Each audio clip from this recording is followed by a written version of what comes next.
Testing, 1, 2, 3. Okay.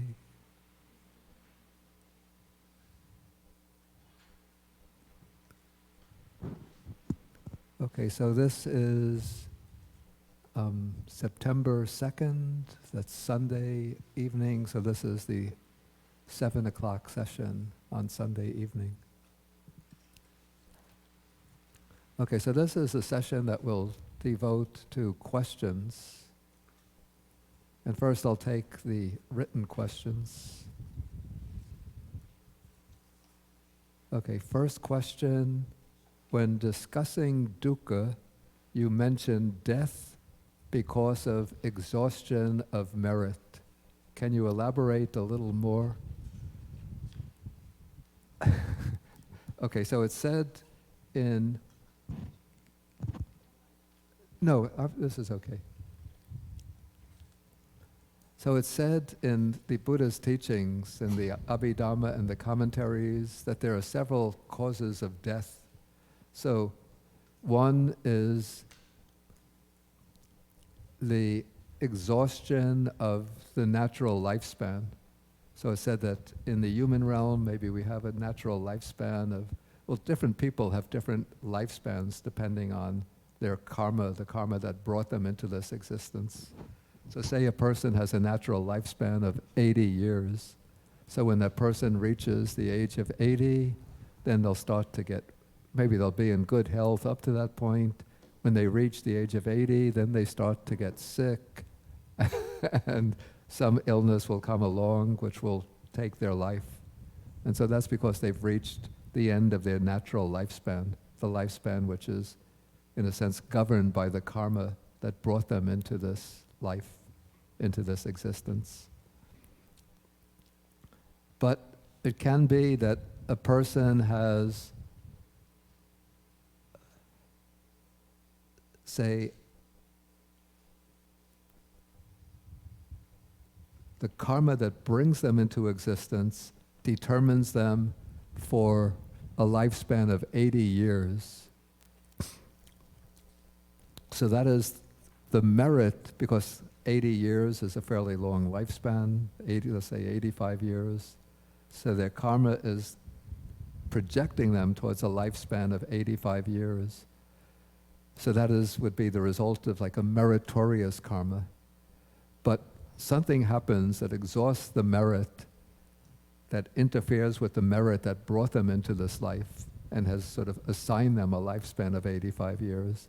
Then something will come along that will terminate their life prematurely.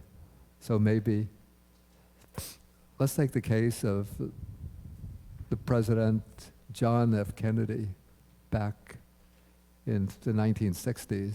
So he was born into a wealthy family, very influential family. He went to college at Harvard University, and at a young age, he entered the Senate, and he got to be elected President of the United States. So that, we could say, is all the fruition of a lot of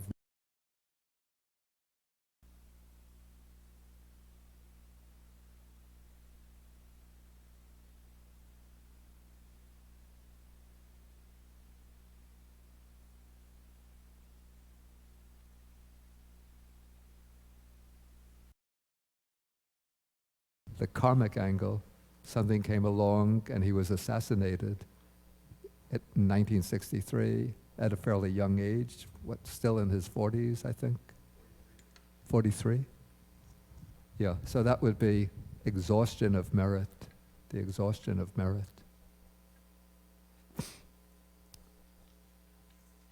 Okay, so that is death through the exhaustion of merit.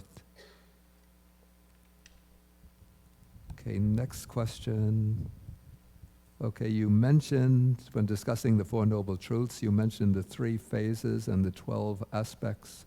What are these? That we're going to come upon, we're going to take that up tomorrow when we look at the sutta passages on the Four Noble Truths. So there's no need for me to explain that this evening.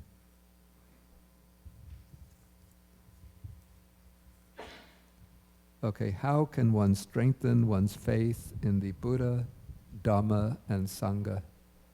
Okay, there are various ways to strengthen the faculty of faith. One of the most effective ways that I've found over the years is to do the 3 reflective meditations on the qualities of the Buddha, the Dhamma, and the Aryan Sangha, the Noble Sangha. One finds the formulas for these meditations in, for example, in the Anguttara Nikaya Book of the Sixes, somewhere, the sutta in the 20s.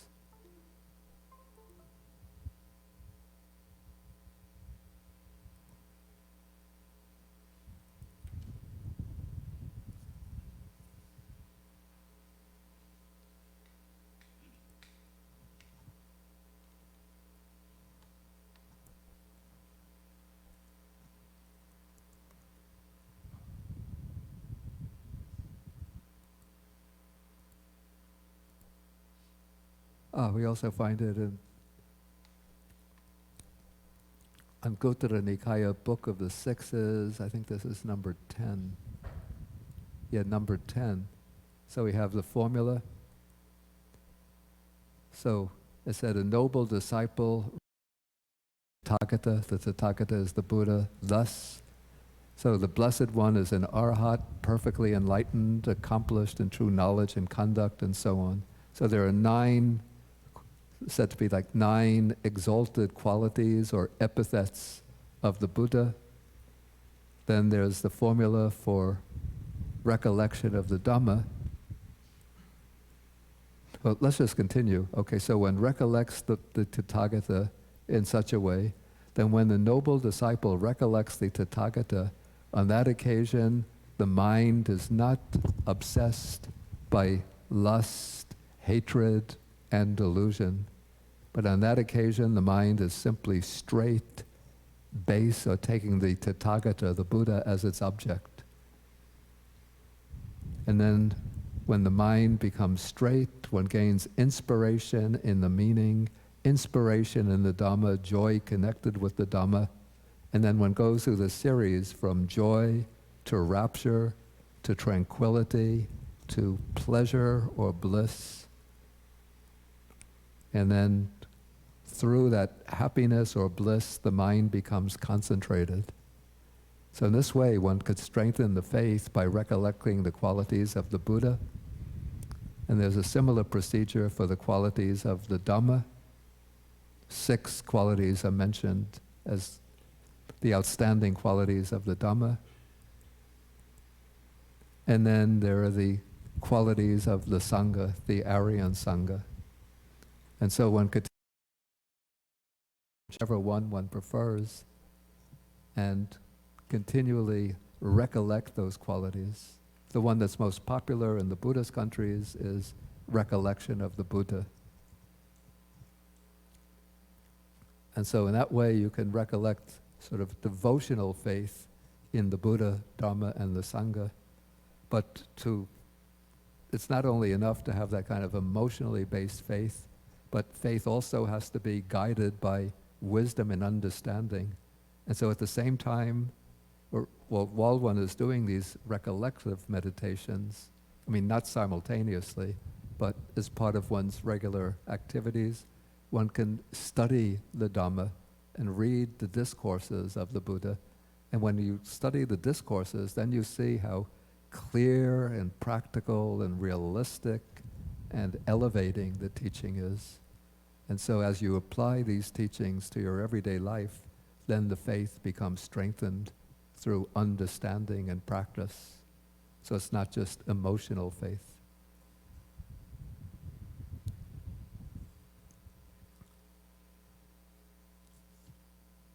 Okay, next question. Wow. Can you please guide us through a complete eye-door process? Give an example. I'm having trouble understanding the Javana process. Is 6 an absolute number for the Javana acts of processing? Okay, I thought I guided everybody through the eye-door process yesterday, but let's look at it again.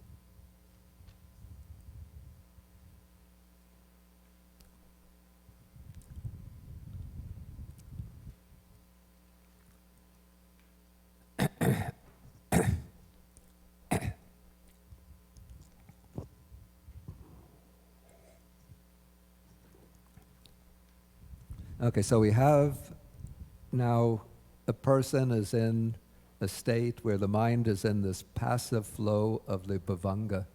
That is call it the base consciousness, which is flowing on one bhavanga citta after another. Okay, now a visible form comes into range and strikes upon the eye. And when that happens, first, one moment of bhavanga slips by when the form comes into range. And then through the impact of the form on the eye, the bhavanga is disturbed. So it's said that metaphorically, it's vibrating. Then the bhavanga gets cut off. It stops. That's called the arrest bhavanga. And now, because something is impinged on the sense faculty, the mind is seeking to know what is happening, man? What's arrived? And that is the activity of the five-door adverting consciousness. Maybe to use a simile for the five-door adverting consciousness, let's say we close all of the doors to this building and we assign one person in the building and we say, if anybody knocks on any of these doors, there's doors there, 1, 2, 3, 4, 5, actually, very convenient. So if anybody comes knocking on any of these doors, okay, you have to go to that door and open it and let the person in. Okay, but you don't know in advance what door somebody is going to come knocking on. And so if somebody comes knocking on this door, you go there and open that door. Somebody comes knocking there, you open that door. Somebody comes knocking there, you open that door. And so on. So that's the job of the five-door adverting consciousness. When any object strikes on any of the senses, it turns to that object through the appropriate sense base. Okay, now, in this example, we have a form striking on the eye. So the five-door adverting consciousness turns to the eye, to the object through the eye door. Then immediately after that, then the eye consciousness arises, which just is sort of like a flash. Like when you click the camera with the flash, it just takes the picture. So the eye consciousness just takes the picture. It don't know nothing about what the object is. Whether you're taking a picture of, I don't know, you're taking a picture of trees, a photograph of a person, photograph of fish in the water. It doesn't know. It just takes in the visible form. Okay, then the receiving consciousness, in a sense, you say it takes in the impression of the object seen with the eye consciousness. So it receives it. Then the investigating consciousness sort of looks in to determine what is it, or actually it inquires what is it, and then the determining consciousness determines what the object is, and then that is followed by the javana phase. And the javana phase, you see, all of these phases are kind of passive reception of the object. The javana phase is the phase where one responds to the object, where one originates some response to the object. So if it's, say somebody gives me a bowl of ice cream, so I see with the eye consciousness, then I determine that's ice cream. Then the javana consciousness arises thinking, oh, I want to eat ice cream.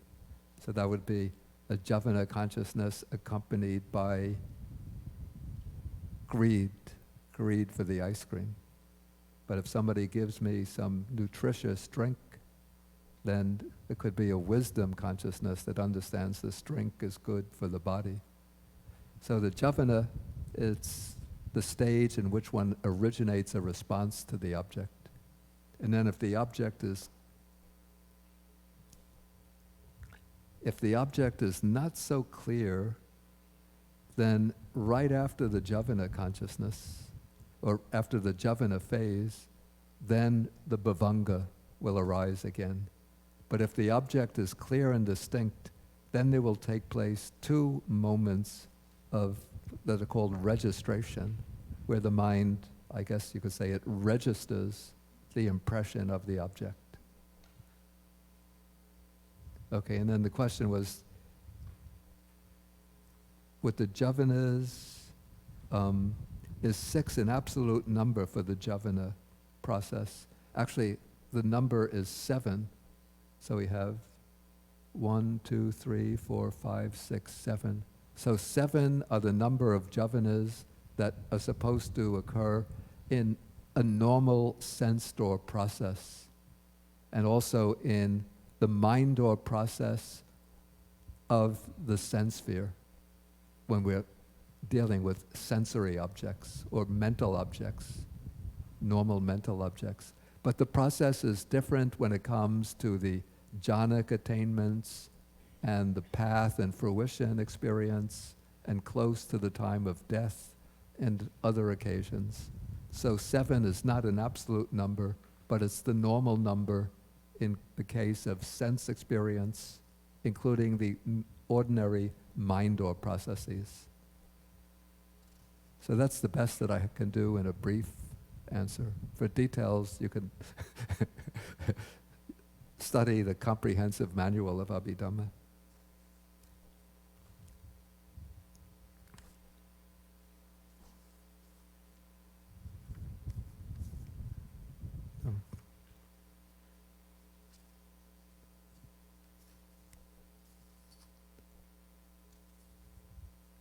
Okay, what is the literal translation of Tathagata?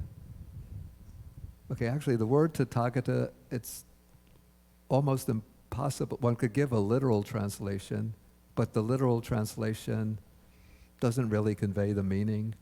And one has to say that nobody is really certain of the original meaning of the word Tathagata. There are all sorts of speculations about the meaning. But the literal meaning is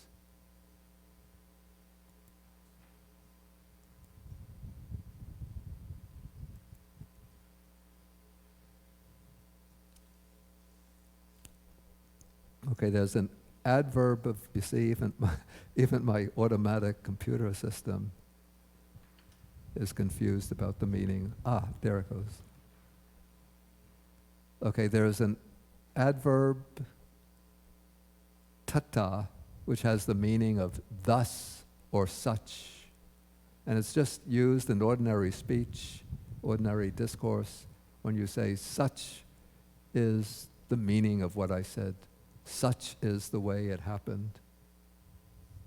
So tata, and then it's joined with, now you see we have it as gata, which means gone, but there's another, gata is a past participle of the verb gacchati, which means to go.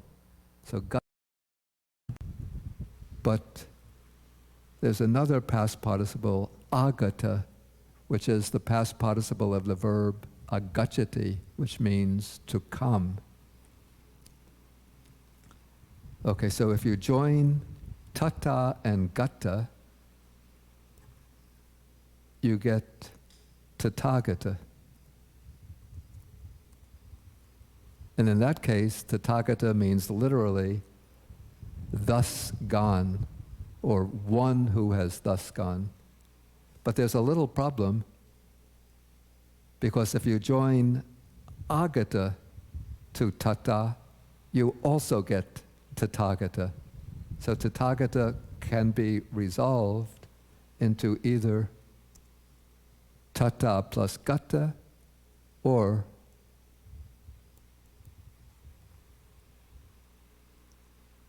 tata plus agata. So Tathagata can mean either thus gone or thus come. And then as to the explanation of that word, the commentaries give 8 if I remember, 8 explanations, and then the sub-commentary, so it has to add, 4 or 5 more? So we get many different sort of speculative meanings, but let us just say that Tathagata is a designation when the Buddha is referring to himself in his, from the standpoint of his position as the Buddha. He usually refers to himself as the Tathagata. When he's speaking from a more personal point of view, then he'll say I and myself and so on. But when he's making these sort of pronouncements about himself as the fully enlightened one, then he says, the Tathagata does such and such. This is the way of conduct of the Tathagata, or the Tathagata has such and such types of knowledge. Okay, so that's the meaning of Tathagata. If you want to see the commentarial explanation, I actually translated that passage in a book. It was my first translation back in 1976, called The Discourse on the All-Embracing Net of Views. It's almost unavailable in this country, published in Sri Lanka. Okay, regarding faith and the faculty of faith, is it possible that the word has multiple meanings? Better yet, that the faculty of faith evolves after one pierces through with wisdom to the truth? So there is faith without knowledge versus faith accompanied by knowledge. Or is the path of one's faith completed upon attainment of the truth? Okay, I would say definitely that there are different types of faith and different degrees of faith. And so we could say that in the traditional Buddhist country, the people who were brought up maybe without much knowledge of the Dhamma, but because they're brought up even from being little children as Buddhists, and their parents take them to the monastery to offer alms to the monks, and parents will take them to the monastery to do the Bodhi Puja, the worship of the Bodhi tree, and even little children, 3 years old, are able to recite the Sutta on loving kindness and the qualities of the Buddha, Dharma, Sangha, and so on. So even these little children, you could say, have faith in the Buddha, Dharma, and Sangha. And the simple villages, without much intellectual knowledge, without much meditation practice, but still they have faith in the Dhamma, the Buddha and the Dhamma. So we could say that's simple faith or basic faith. And then as a person gains more knowledge of the Dhamma and more experience through practice, of course the faith is going to become deeper and steadier and firmer. And then, so that we could say is firm faith, which is based on understanding, intellectual understanding, and the benefits of practice. Then when the person achieves the first stage of enlightenment, the stage of stream entry, then their faith becomes unshakable faith. And that is, so that is the unshakable faith or unshakable confidence in the Buddha, Dharma, and Sangha. And that's where the faculty of faith turns into what is called saddha bala, the power of faith. The power of faith that can't be shaken by any obstacle.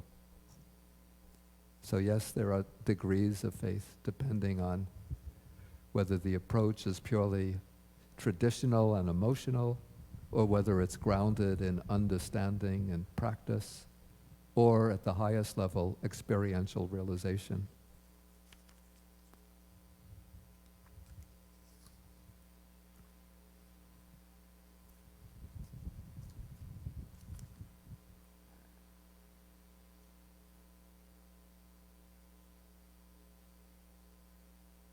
Okay, can you please share more information on how to observe the 12 sense bases with insight in our everyday lives?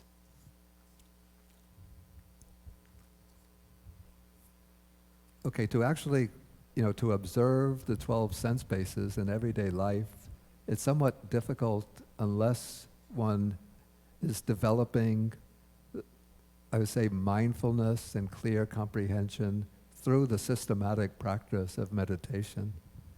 And so what is happening with the systematic practice of meditation, okay, so suppose if one is doing the practice of mindfulness of breathing, so one is, with the practice of mindfulness of breathing, one is using one aspect of the body base as the base of observation. That would be the place where one feels the contact of the breath coming in and out at the nostrils. And the breath itself is becoming accessible to the mind as a tactile sensation. Okay, if one is using the rising and falling of the abdomen as the basic object, then one is observing the body base through the sensation of the rising and falling of the abdomen.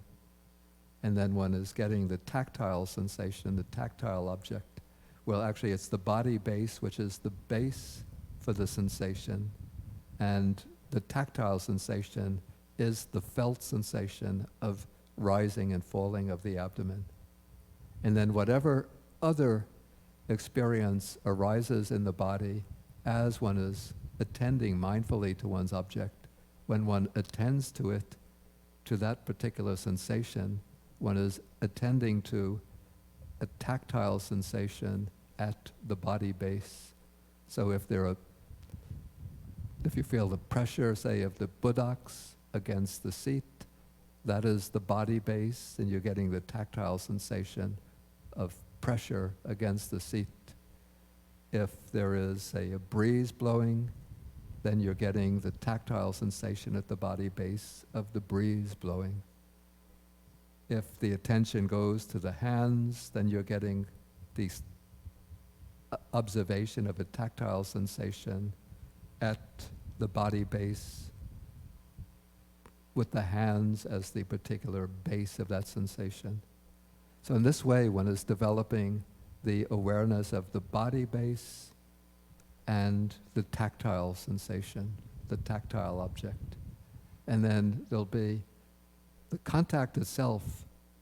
The moment of contact is very difficult to observe. In fact, we usually know it more through inference from the feeling. But as we go on with the meditation, then various feelings will arise, in this case, in the body.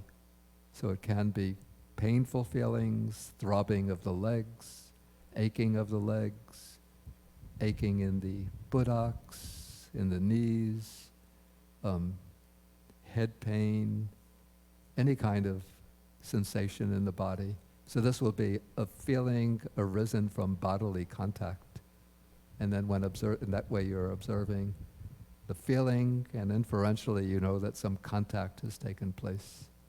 And so this is developing awareness of sense bases based on, or using the body base and tactile object as the parts of the 6 sense bases.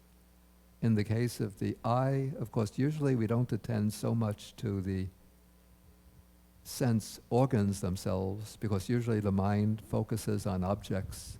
And so when one sees a form, then one should be aware of seeing the form. When hearing a sound, one becomes aware of hearing the sound. This will happen normally when you're sitting in meditation. But then if you smell, you get some smell, then you can be aware of the smell. When eating, that's also a good object for practice. So one becomes aware simply of the taste, instead of sort of craving for the taste and letting the mind get absorbed in enjoyment of the taste.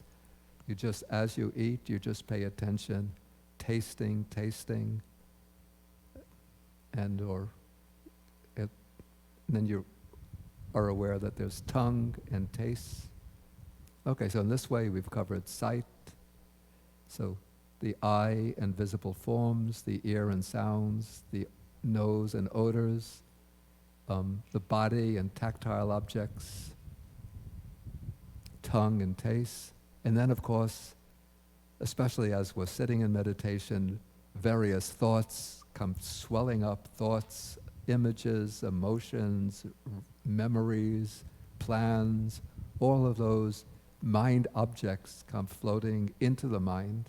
And so instead of getting carried away by them and just losing oneself in the stream of thoughts, one becomes aware of whatever kind of mental object it is. Thinking, planning, remembering, worry, drowsiness,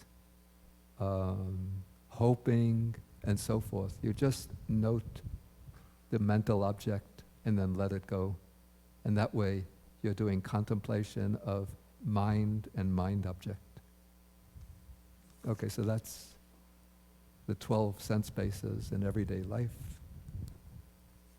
Well, in everyday life, I'd say it's rather difficult unless one gets a foundation through some kind of systematic practice of meditation. Okay. Can you elaborate on the 52 mental factors and the 89 chittas and how they relate to the 22 faculties, the 6 sense bases, the 12 sense bases, the 18 elements, the 5 aggregates?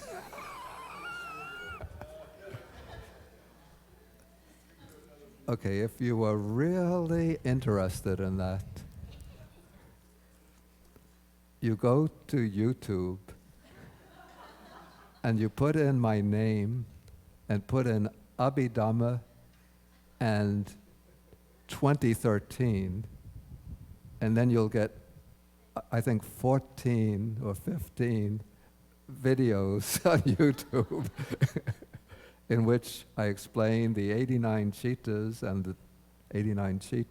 and the 52 mental factors.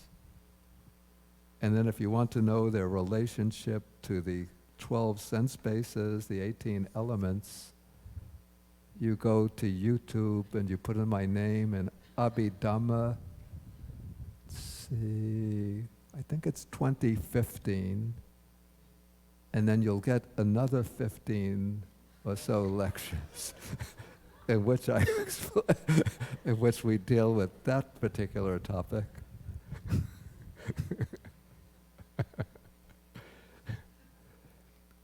But if you would like me to do it, explain the 89 chittas tonight.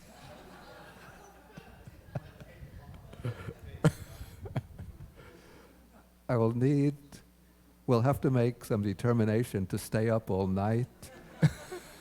Then somebody will have to start making some really strong coffee. Yeah, I'm sorry, it's just too much to do.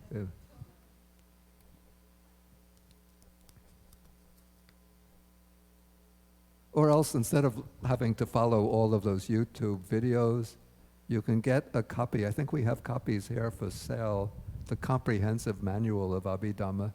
And that the first chapter is on the 89 chittas, the second chapter, the 52 mental factors, and then later chapters will relate all of that to the faculties, sense bases, aggregates, and elements.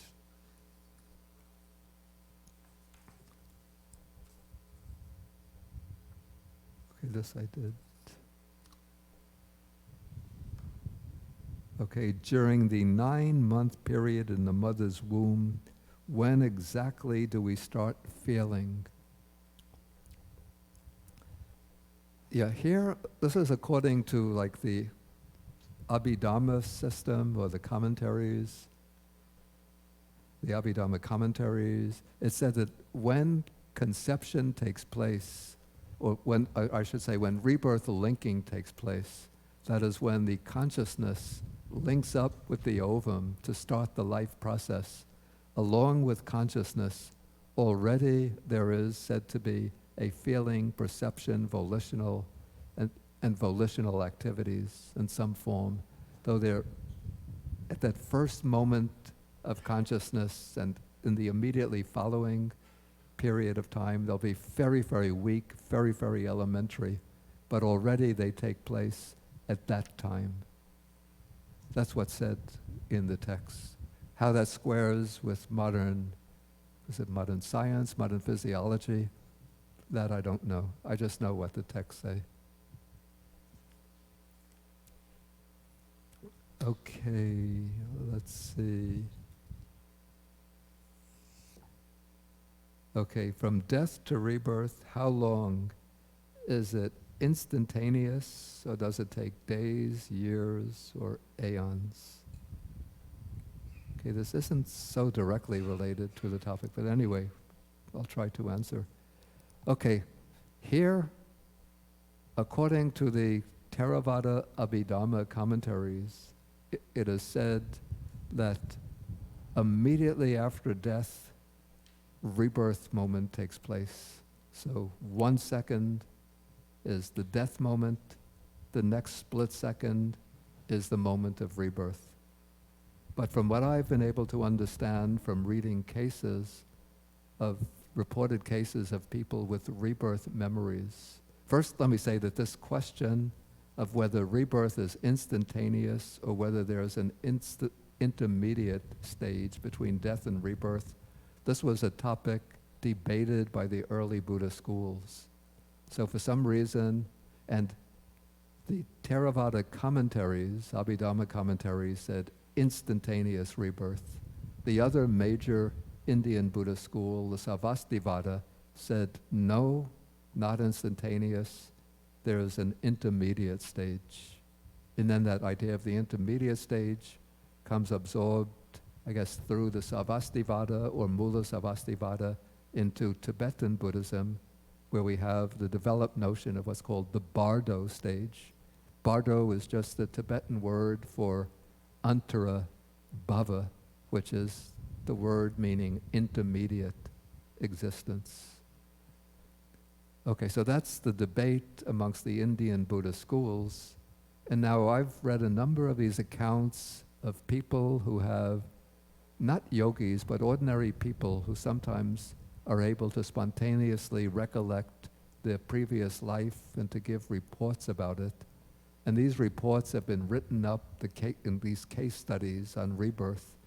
And from what I've been able to see in these reports, I'm sorry for the Theravadan commentaries, but there is an intermediate stage, at least in the case where there's a human being who's passed away heading back for a human rebirth.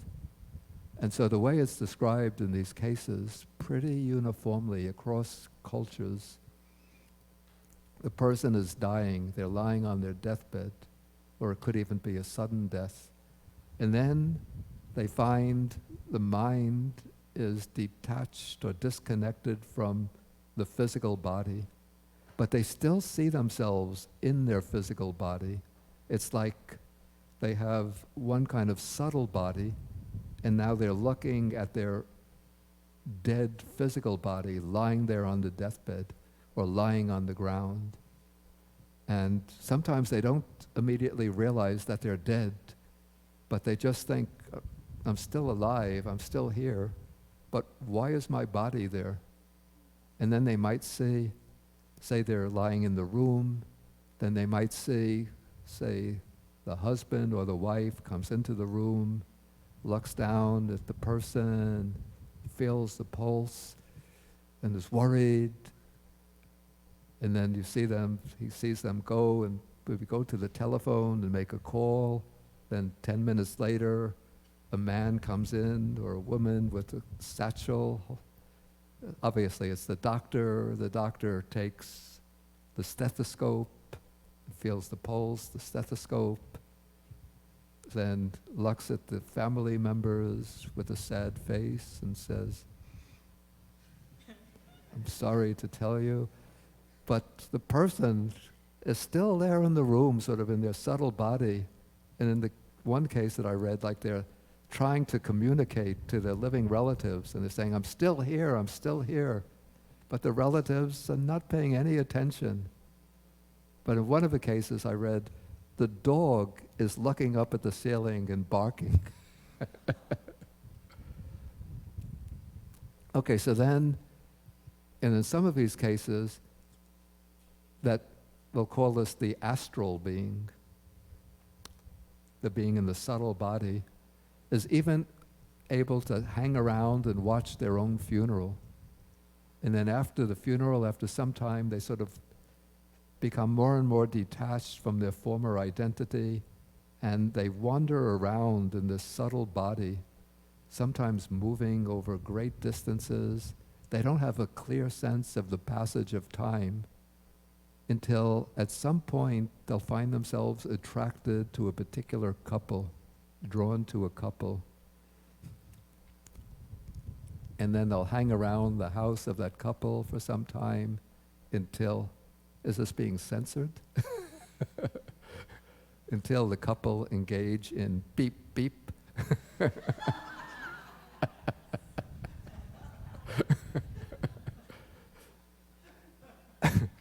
And then they lose consciousness. And the next thing they know it, they're coming out from the mother's womb and out as a little baby, and then wah, wah, wah, until they develop, into an infant. Yeah, and so there are many, many cases that have been reported that are very, very similar, that follow that same pattern with very little variation. If you're interested in this, you could look at a book. Actually, he's written quite a number of books. His name is Professor Ian Stevenson.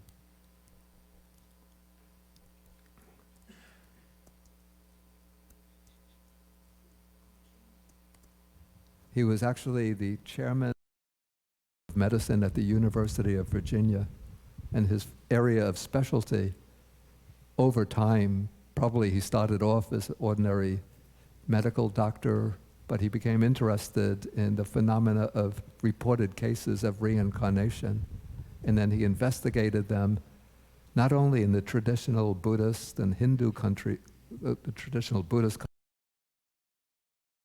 the Hindu belief in reincarnation, but even in European countries, in Turkey and Islamic countries, where the idea of rebirth is not held at all, but there are still reported cases by children who remember a previous life. And his introductory level book is called, was it 30 Cases Suggestive of Reincarnation?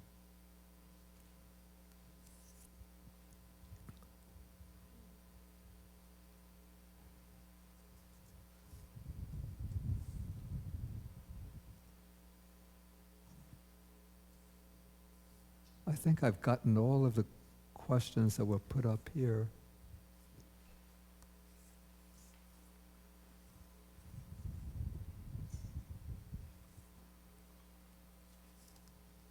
Okay, a new question.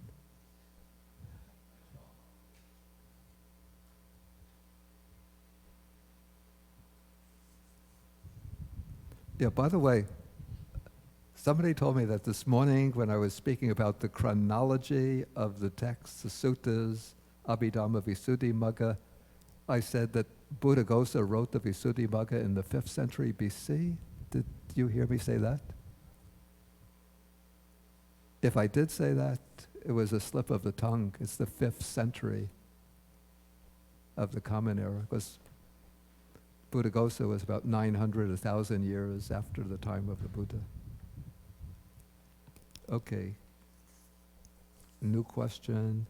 Could you please give some detailed explanations on the 5 precepts? For example, what does it mean by refraining from drinking alcoholic drinks? Does it mean not to get drunk? Does it mean not a drop?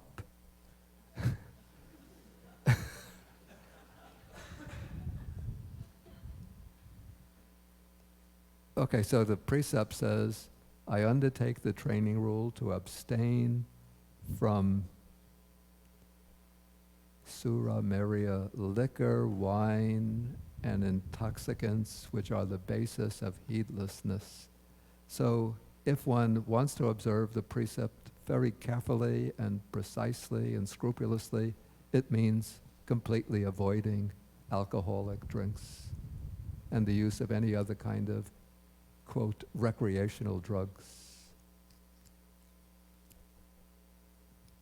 Okay, as for sexual misconduct, does same-sex sexual behavior in a marriage break the precept? In fact, no. Nothing is said in the Buddha's texts about anything about condemning same-sex relationships. So there's no prescription that sexual relations have to be between members of the opposite sex. The Buddha says that one should abstain from sexual misconduct, and the way that it's explained in the text, it's explained that, I have to say also, this is coming from an Indian source, it's explained, I'm sorry to say, always from the standpoint of the man in relation to women. So it's said that one avoids having sexual relations with the wives of others, with girls who are sort of under the protection of their parents or of elder relatives, in other words, with a minor, somebody who's below the age of consent. So abstaining from the wives of others, a girl who's under the protection of the elders, and certain other cases, some a little bit obscure in our own time, and having sexual relations with a girl who is betrothed, engaged to another person. And there's not even in the Buddha's texts, there's not even a provision that sexual relations have to be between married couples. What the precept prohibits is breaking up the relationships of others, or exploiting others sexually, particularly those who are, exploiting others sexually. And probably it would include, though it's not mentioned explicitly, but rape, seduction, and so forth. If one wants a detailed explanation of the 5 precepts, in the Great Buddha Hall on the table where the booklets are put out, I have a book that I wrote back in 1982 or so. It's called Going for Refuge and Taking the Precepts, and it gives detailed explanation of the 3 refuges and the 5 precepts. Okay, I think that takes care of the questions that were submitted in writing. So does anybody have questions on the spot? Okay, Punika, and your name is? When you get the microphone, you'll tell me the name.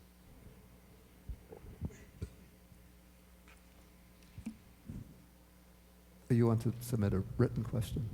Okay, but first we'll take, I said Punika. Yeah. My name is Zheng. Zheng, okay. C-H-E-N. Zheng. Yes. So I want to ask, like you mentioned before, that it was said that the eye and the ear and the body are non-self.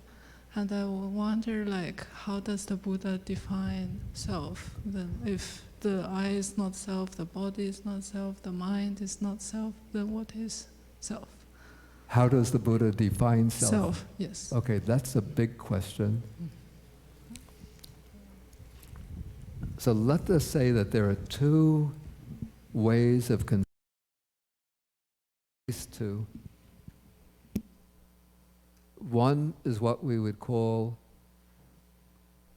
the metaphysical self. The metaphysical self is the idea that somehow within this complex of body and mind, there's some kind of permanent entity that is the subject of my thoughts, the agent of my actions, something in here which is behind all of my experience and which is always remaining constantly the same. So that is the metaphysical self. And that is the self that the Buddha is denying and rejecting. So when he says that, we say that the five aggregates are not self, or the eye, ear, nose, tongue, body are not self, it means that we can't take the body or the mind to be this lasting, substantial, metaphysical self.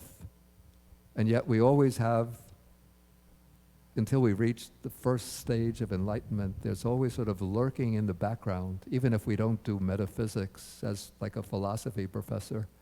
But we always have the supposition that there's some kind of self here in the background, the sort of the basis for my personal identity, some sense, I am somebody, something real. So that is the self that the Buddha is trying to, the idea of self that the Buddha is trying to counteract through the idea of non-self, that everything in this complex of body and mind is impermanent and therefore it can't be taken as a self. Okay, so that is the metaphysical self. The other conception of self is what I would call the empirical self, or the everyday sense of self. And this is the word self just applied to our individual personality. And so we could say that we could work with this conception of the self, like I have to improve myself, I have to study more diligently, I have to cultivate myself in order to advance on the path, I have to be a better person, and so forth.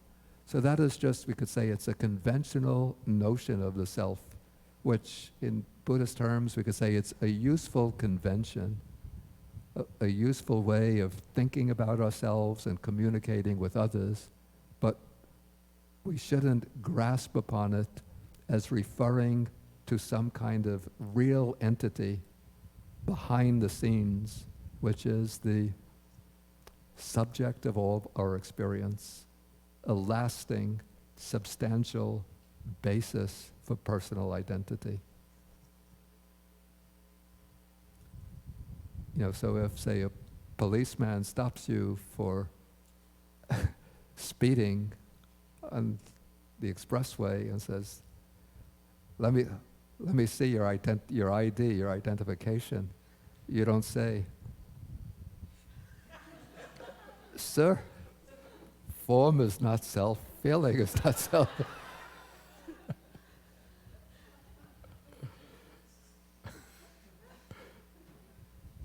But you have to take out your license, your driver's license, and he'll look at the photograph and determine, yes, it's really you.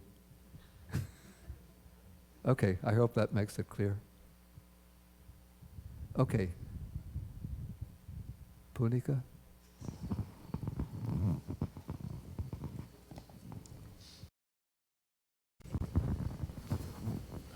Hello? Oh, good. Yeah, it's working.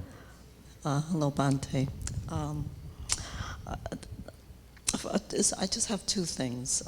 First, yesterday someone mentioned about fear, Yeah. and that the Buddha, it can't be found in the suttas. No, I didn't say that. Oh. Yeah, in fact, what's interesting is that fear is mentioned in many places in the suttas. Oh, okay. But it was not in the Abhidhamma scheme of mental factors, it was not included as a distinct chaitasika, a distinct mental factor called fear. Right, okay. Yeah, okay. but in the suttas, in many places, the Buddha speaks about different kinds of fear. Okay. Yeah. I'm sorry, it was my misunderstanding. Yeah. I don't know if there's a right or wrong, but I think the cognition of knowledge, like knowing something, knowing the Four Noble Truths, when one is in a distressful situation or stressed or overwhelmed. Yeah. I think it helps with diminishing the obsession or stress. Yeah. Okay, is that because I find that it works for me? Yeah, yeah. Oh, yeah. okay. Yeah. Okay. Yeah, you could apply that formula of the Four Noble Truths Right. in many situations. Yes, yeah. yes, but the really difficult part is knowing the Four Noble Truths Yeah. at that point Yeah. of distress, because you're just overwhelmed or Yeah. for whatever Yeah. reason. But it does work for myself. Yeah. I find that. Yeah. So, okay, that's it. Okay, yeah, so you could apply, if one is in a stressful situation, one could say that this is a manifestation of the truth of dukkha, one aspect of dukkha. Right, right. And then one could look into it and see that there's some kind of craving or clinging that underlies that stress. Right, right. But we'll get into that tomorrow when we come to the second Noble Truth. Okay, okay. Okay, there was Thank you. another handed to me.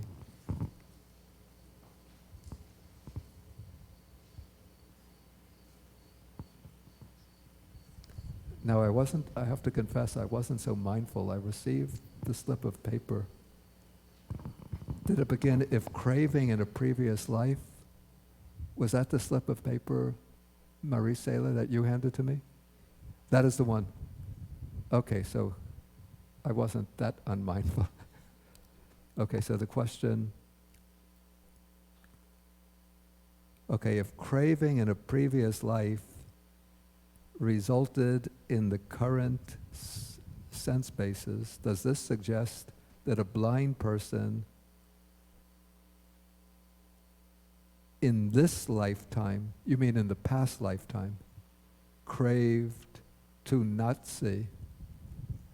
No, I don't think that the person would crave not to see, but probably there was some karmic, unwholesome karmic force that was created in the immediate past life or a more distant past life, which has now come to manifestation or fruition by causing the loss of vision or the absence of vision. So that's the way I would understand it.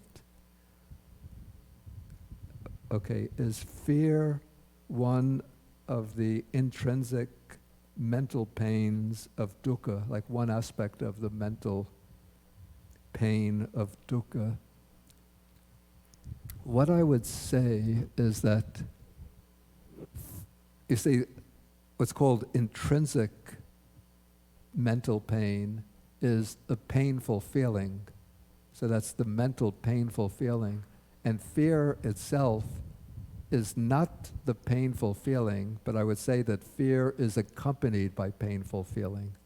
So I say that the mental painful feeling that accompanies fear is, in a very narrow and precise sense, it's the mental painful feeling accompanying the fear that is included in that intrinsic dukkha as mental painful feeling. But fear, well, suppose it's a mental factor. So this is the fear. The fear is accompanied by painful mental feeling. So in the narrow sense, the way the Visuddhimagga explains it, it's the painful feeling that is dukkha dukkha, or intrinsic suffering.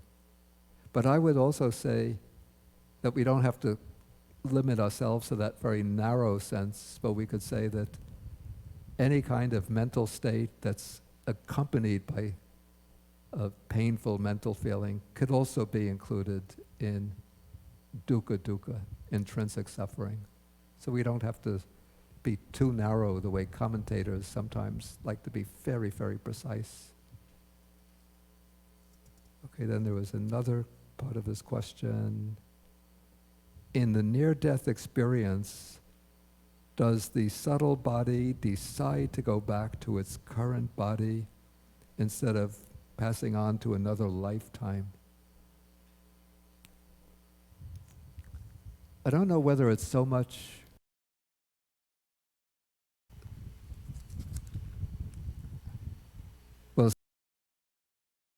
person in the subtle body, or maybe in the near-death experience. I'm not even sure that the subtle body has yet emerged, but the person is sort of in almost like a dreamlike state. So they see themselves, the way it's described, going through a tunnel of light and moving towards that, through that tunnel, which is sort of like the death experience. But they don't get to the end of the tunnel. Something happens, and then they turn back, and then they come back to their consciousness, and they're back in this body again. And so I don't think this is described so much as a matter of personal decision, but the way I've read in some of these cases, the being goes through to this tunnel of light, and then there'll be or they go through this tunnel, and then a being of light comes to greet them and tells them that your time is not yet up, you have to go back. And then they come back to their senses. So it's not so much that they decide, but something is telling them that their karma for this life is not yet exhausted. And so then they come back to consciousness. Okay, I think we're going to have to end the question session. Okay, if it can be answered quickly.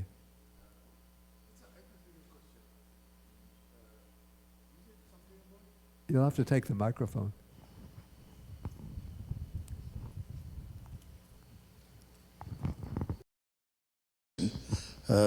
You said that, no, we interpret Kamesummichachara as misbehaving sexually, or whatever. At least that's what, the translation I'm used to. Yes.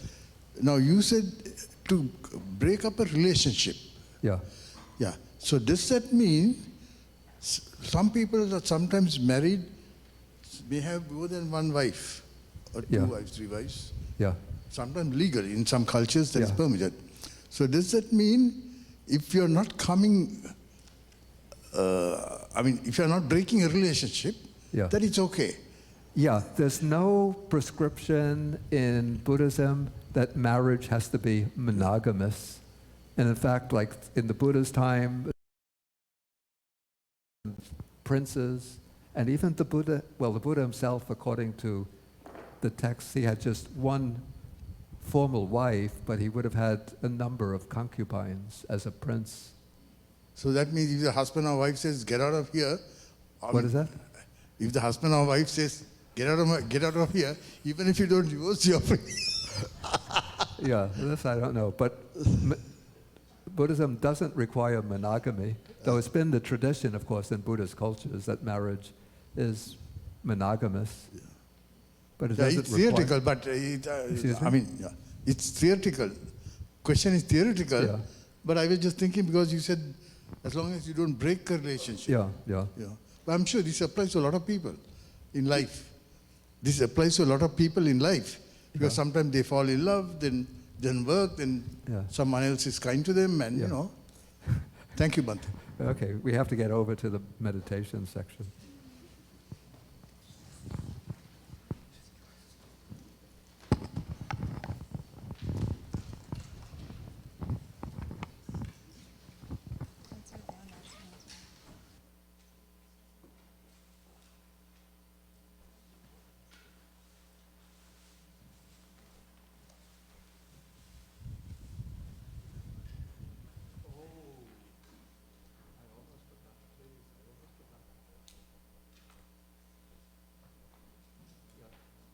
Okay. Yeah, Venerable Genja had mentioned this before, and maybe she didn't make it very clear. But yeah, tomorrow we will have, for anybody who wants to do the ceremony which is called going for refuge, or taking the refuge, the 3 refuges. That is the formal act by which one becomes a Buddhist. We take the 3 refuges and the 5 precepts. So we'll be doing that ceremony it'll be after the midday meal at 12:15 here. But please, anybody who wants to do it can do it. But what I would suggest, if you're just newly sort of encountering Buddhism, don't do the ceremony. Only if you've been involved with the Dharma for some time, you feel that you have enough acquaintance with the Dharma that you want to make that strong personal commitment to formally embrace the Buddha Dharma, then you take the 3 refuges and the 5 precepts of abstaining from killing, stealing, sexual misconduct, false speech, and the use of intoxicants. And if you want to do the 3 refuges, then there are the refuge ceremony. There are sheets here, and you fill them out. You could take back with you to your room, or you could fill them out tomorrow morning and then leave them here.